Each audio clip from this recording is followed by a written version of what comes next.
is really about time. One, I'll probably go over time, but more importantly, a lot of the work on regulatory automated compliance checking has focused on static building models or static infrastructure models.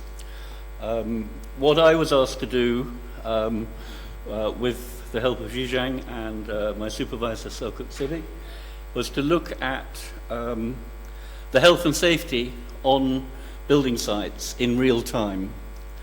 There has been work on the assessment of construction processes, but most of it has been assessing snapshots, instants in time, mostly about whether things like engineering monitoring have reached a dangerous state or that kind of thing.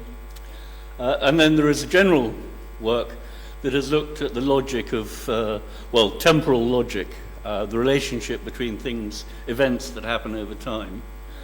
But regulatory assessment has not looked at this time dimension very much. We were asked to look at the UK construction design and management, the CDM regulations. I think there are similar regulations in most of Europe and in the USA and probably elsewhere. And in particular, one particular clause about excavations. And it just so happened that this clause raised some really important and I suspect novel questions about compliance checking. Clause 22 is about excavations. The first subsection says all practical steps must be taken to prevent danger to any person. That's a tough ask. And you can look at that and you can even ask the question whether that can be assessed at all. There are some subsidiary clauses which we probably won't go into. But when you get clauses that ask for such big questions, it's a challenge for the industry to know how to respond, and it's subject to argument, debate, and when it comes to court cases, people judging their responsibilities. So the first research question was, can this regulation be assessed at all? And I will come back to that one. But also, subclause 4 is a little bit more specific. It just says construction work must not be carried out. So that's fine, everyone can go home. Luckily, there are some exceptions to that clause, which say that in an excavation, there must be an inspection of the excavation by a competent person at the start of a shift, after any event, like a fall of earth. And lastly, the last sentence says that the person who does the inspection must be satisfied and record that. So can this clause be checked? And if it's going to be checked, it has to be checked continuously, because stuff happens on building sites continuously. So we started to look at where the information representing the state of the site might come from. And there are two answers to this. There are others possible, and I think some of the other presentations will cover this. The first thing is that there's a thing called the site diary, where the site manager will record everything of significance that happened hour by hour, or day by day, if he's not a very good site manager. And we worked with a particular information management tool called AEC3 to acquire those site diaries and to use the information in them.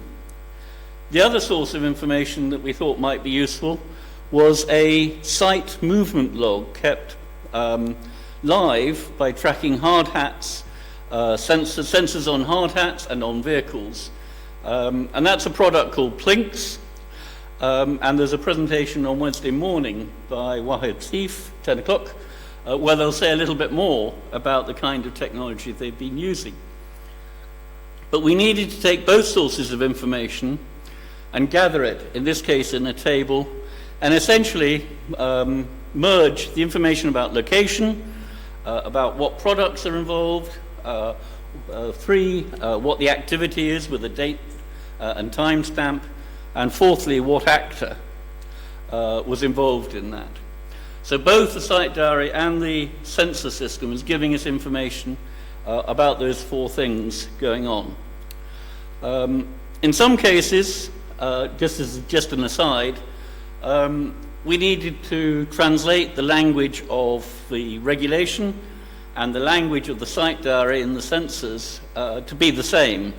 And so in the middle we did have a dictionary which said that the site engineer is equivalent to a certain role in Uniclass, which is equivalent to a code name SE1, which in this case is the IFC actor role engineer. So we needed a dictionary to track how the language between regulations and the site information was connected. The good news is that we were able to use a knowledge graph to hold this information. Actually, we used the IFC, which is probably the oldest knowledge graph in the book.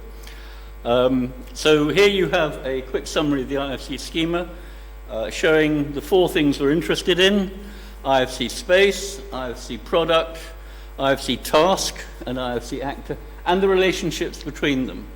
So by collecting information from those 2 sources, we were able to have a continuous record of what the situation on the site was, fully related together.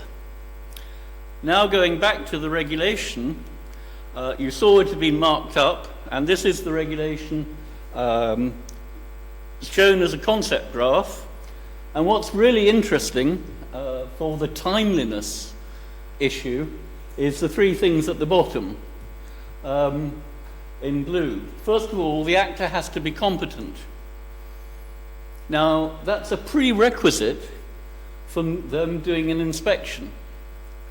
And the last thing is that they have to be satisfied. Now, there's a definite order to those 3 things. The guy can't say he's satisfied and do the inspection later. He can't say claim he's competent because he's going to do an exam next year, and so on. So there's a definite order to those relationships, those metrics that are going to decide if the site is legal or not, so on. So it's that interdependence of the time factor that makes this regulation interesting. Everything else we can track and analyze and give a result. And indeed, once we captured that, we're able to generate a report of the site, and it's got a timeline of minutes on the right, yes, somewhere in there, yes, on the left, on this column here. And you can see for a 5-minute period, the site was non-compliant. Now, I have to say that that was kind of deliberate, that we made sure that because this was real data we were playing with, and we didn't want to get anyone into too much trouble. But essentially, there was a period of time between the site engineer doing an inspection and then the fact that he was satisfied being logged in the diary. But of course, if any of those things hadn't happened, we would have had a non-compliant site. So in that sense, what we're saying is that the regulations can make sense. They can be interpreted. Information is increasingly available. And so we can have that alert. And of course, it's up to the health and safety executive to decide whether 5 minutes of strict non-compliance is an issue or not. Of course, they'd never been asked this question. When I said, how long can a site be non-compliant for? They said, never. And I said, well, 5 minutes? They said, okay. But just to summarize some of the things that came out of this,